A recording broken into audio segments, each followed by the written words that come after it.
Good morning and a very very happy morning. So once again खूबसूरत सी journey पे चलते हैं। बुक है the power of now, writer है एकार्ट टोले और हम है पेज नंबर 161 में। कर हमने पढ़ा द मिरेकल ऑफ सरेंडर के बारे में। उसी को आगे ले जाते हुए राइटर पूछता है, आपने ज़रूर सुना होगा वो कथा जो बहुत 2000 साल से पहले से चल रही है, जिसमें एक महान शिक्षक ने बताया टर्न द अदर चीक, कि आपको कोई एक थप्पड़ मारे तो आप दूसरे गाल को आगे कर दें।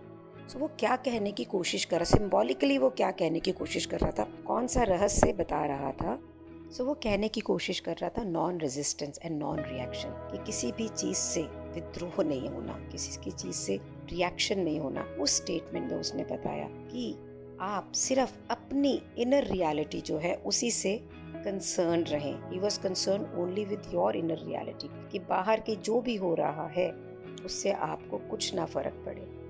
So, do you know the story of Banzon? So, story of Banzon क्या कहती है, ग्रेट जेन मास्टर थे, उन्होंने बहुत ही साल बिताए एनलाइटनमेंट की परस्यूट में, उसको खोजते हुए, पर वो उनको कभी नहीं मिली। फिर एक दिन वो एक मार्केट प्लेस से निकल रहे थे, उन्होंने एक बातचीत सुनी, ओवरहर्ड किया कॉन्वर्जेशन को, जिसमें कि एक बूचर यानी कसाई जो था वो अपने कस्टमर से बात कर रहा था, और कस्टमर उसको कह रहा था कि मुझे सबसे बेस्ट पीस चाहिए तुम्हारे मीट का। और बूचर ने बोला कि मेरे पास तो जितना भी मीट है वो सारा ही बेस्ट है, मेरे पास यहाँ पे कुछ भी ऐसा नहीं है जो बेस्ट नहीं है। ये सुनते ही बेंसन एनलाइटन्ड हो गए। सो क्या कहने की कोशिश कर रहा है राइटर, कि ज़िंदगी में हम सिर्फ बेस्ट खोजते हैं, खोजने की ज़रूरत नहीं है, बेस्ट ही है हर जगह हर चीज़। तो आप भी शायद इसी इंतज़ार में है ना कि ज़िंदगी का बेस्ट कहाँ है, कैसे है और कैसे मिलेगा। तो जहाँ आप हैं ना इस समय, वही आपकी ज़िंदगी का बेस्ट है, जब आप इस चीज़ को एक्सेप्ट कर लेते हैं, व्हाट इज़ और व्हाट इज़ सो, कि जो है वही है, तब आपके लिए हर मोमेंट सबसे बेस्ट हो जाता है, और यही एनलाइटनमेंट। सो कंपैशन का स्वभाव क्या है, नेचर क्या है। जैसे ही आप दिमाग के ये बनाए हुए जो ऑपोजिट चीज़ें हैं ना, उनसे बाहर निकलते हैं, आप कैसे बन जाते हैं, एक बहुत गहरी झील की तरह। आउटडोर सिचुएशन में जो मर्जी होता हो, जो सरफेस ऑफ लेक है ना, झील, उस पर कुछ भी होता हो, कभी वो शांत होगी, कभी हवा के अंदर रफ होगी, कभी सीजन्स के साइकिल्स के साथ में बहुत कुछ चलता रहेगा।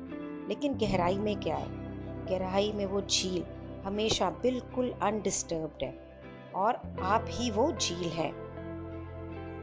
आप जो है ना वो पूर्ण झील है, पूर्ण लेक है, सिर्फ उसकी सतह नहीं है, सिर्फ उसकी सरफेस नहीं है, आप अपनी डेप्थ के टच में है, अपनी गहराइयों के टच में है, जो हमेशा एकदम स्टिल और शांत होता है। आप किसी भी चीज़ को रेसिस्ट नहीं करते हैं, और मेंटली उस सिचुएशन से क्लिंग नहीं करते हैं, चिपकते नहीं हैं किसी भी सिचुएशन से, क्योंकि आपका जो इनर पीस है वो उस पर डिपेंड ही नहीं करता है, उस पर आधारित ही नहीं है। आप हमेशा किसके साथ रहते हैं, अपनी बीइंग के साथ, जो कभी भी नहीं बदलता, उसका कोई समय नहीं है और उसकी कोई मृत्यु नहीं है। It is unchanging, timeless and deathless. आप किसी भी चीज़ पे आधारित नहीं है फुलफिलमेंट के लिए या खुशी पे। ये जो आउटर वर्ल्ड के अंदर है, जो बाहरी दुनिया के अंदर जो सारा टाइम आकार बदलते रहते हैं ना, कॉन्स्टेंटली फ्लक्चुएटिंग फॉर्म्स, आप उन्हें एंजॉय करते हैं, उनके साथ खेलते हैं, आप नई फॉर्म्स भी बनाते हैं, आप ब्यूटी को, खूबसूरती को भी अप्रिशिएट करते हैं, लेकिन आपको इन सब से अटैच होने की कोई ज़रूरत नहीं रहती। सो प्रश्न है कि जब हम इतने डिटैच हो जाते हैं, so does it mean that you also become remote from other human beings, कि हम दूसरे इंसानों से दूर हो जाते हैं। सो एकार्ट कहते हैं नो, ऑन द कॉन्ट्रेरी, बल्कि दूसरी बात ये है कि जैसे ही आप लोगों के करीब जाते हैं, या उनका ये कहना है, जब आप अपनी बीइंग से अनअवेयर होते हैं, अचेतन होते हैं, तब आपको दूसरे मनुष्यों की, ह्यूमन बीइंग्स की सच्चाई, रियलिटी जो है ना, वो एल्यूड करती है, वो दूर रहती है, क्योंकि आपको अपनी रियलिटी नहीं पता, तो दूसरे की रियलिटी आप क्या जानेंगे। सो जो आपका माइंड है ना, वो आकार के, फॉर्म्स के, लाइक्स और डिसलाइक्स में फंसा रहता है, और जो सिर्फ बॉडी के रूप में नहीं, माइंड से भी, आप माइंड से मतलब दिमाग से भी लड़ते हैं लोगों से, उसी में ये अच्छा है ये नहीं अच्छा है, शारीरिक रूप से नहीं, माइंड आकारिक रूप से भी रहते हैं। सच्ची जो रिलेशनशिप है ना, वो कब पॉसिबल होती है? जब आप अपने बीइंग के अवेयर होते हैं, जब आप अपनी बीइंग से बिहेव करते हैं ना, जब आपकी बीइंग की रियलाइजेशन होती है, तो आप दूसरे मनुष्य को बॉडी से नहीं देखते, माइंड से नहीं देखते, क्योंकि वो तो एक पर्दे के माफिक है। तब आप दूसरे को देखते हैं उसकी रियलिटी से, उसकी सच्चाई से, उसके बीइंग से। तो जैसे आप अपने बीइंग को फील कर सकते हैं ना, वैसे ही आप दूसरे की बीइंग को फील कर सकते हैं। तो होता क्या है, जब भी किसी और का दुख या अचेतन बिहेवियर आपके सामने आता है, तो आप बिल्कुल चेतन होते हैं, प्रेजेंट होते हैं, और आप अपनी बीइंग से भी प्रेजेंट होते हैं। और आप जो मनुष्य या जो भी बीइंग है, वो आपसे जैसा भी व्यवहार कर रहा है ना, आप उसके फॉर्म यानी आकार यानी शरीर, उसके बियॉन्ड जाके, उसकी फीलिंग्स के बियॉन्ड जाके, उस मनुष्य का जो रेडिएंट एंड प्योर बीइंग है ना, जो सच्चाई है उस मनुष्य के होने की, उससे प्रेजेंट होते हैं। सो कहने का मतलब क्या है कि आपका प्रभुत्व, उस प्रभुत्व को महसूस कर सकता है, और उस लेवल के ऊपर हर suffering is recognised as illusion. आपको मालूम पड़ता है कि ये सारा एक माया है, ये जो दुख है, और ये दुख किस लिए है? आकार की वजह से। सो मिरेकल ऑफ हीलिंग इसी रियलाइजेशन से ही आ जाती है कि ये सिर्फ माया है। आपकी अपनी कॉन्शियसनेस और being consciousness in others means, जैसे ही आप चेतन होते हैं अपनी कॉन्शियसनेस से, वैसे ही आप चेतन होते हैं दूसरे की कॉन्शियसनेस से, दूसरे की बीइंग से। और एक इतना खूबसूरत मेल है, फिर किसी के कुछ कहने से, कुछ भी करने से आप नाराज नहीं होते, क्योंकि आपको पता है कि ये आकार और माइंड से निकल रहा है, अंदर में वो सच्चा और सुच्चा इंसान है। सो प्रश्न है, is that what compassion is? क्या यही कंपैशन है, यही सहानुभूति और यही दया है? राइटर कहता है हाँ, यही कंपैशन है। कंपैशन क्या है? एक चेतन होना, एक चेतनता पाना, जो कि आपके और जितने भी क्रीचर्स हैं ना, जितने भी लिविंग बीइंग है, उनको एक बॉन्ड क्रिएट हो जाता है, उनसे एक उनका प्यार, एक लगाव क्रिएट हो जाता है। और कंपैशन के भी दो साइड हैं, और दो साइड है इस लगाव के।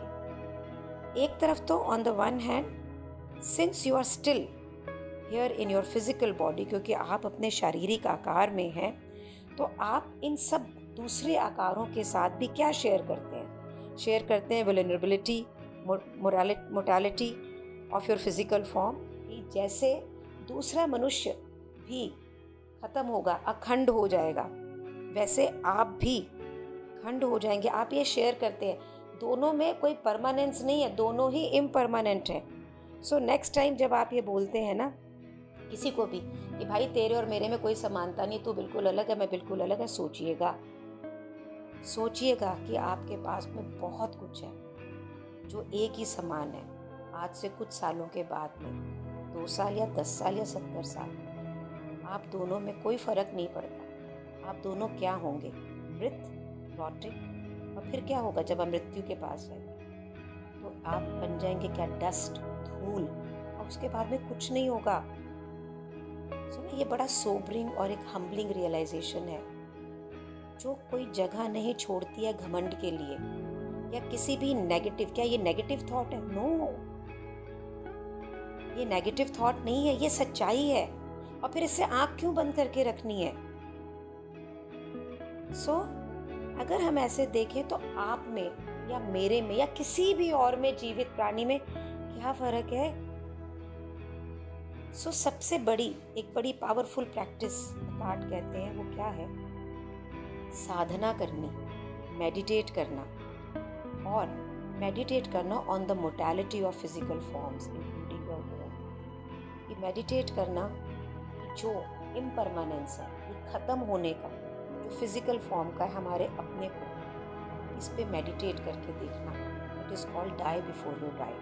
ये बहुत बड़ी प्रैक्टिस है, इसे इचिगो इचिआई में भी कहा गया, बहुत सारी किताबों में कहा गया है। Means go into it deeply. जब मेडिटेट करें तो इसके अंदर जाएं और आप ये देखेंगे your physical form is dissolving and is no more.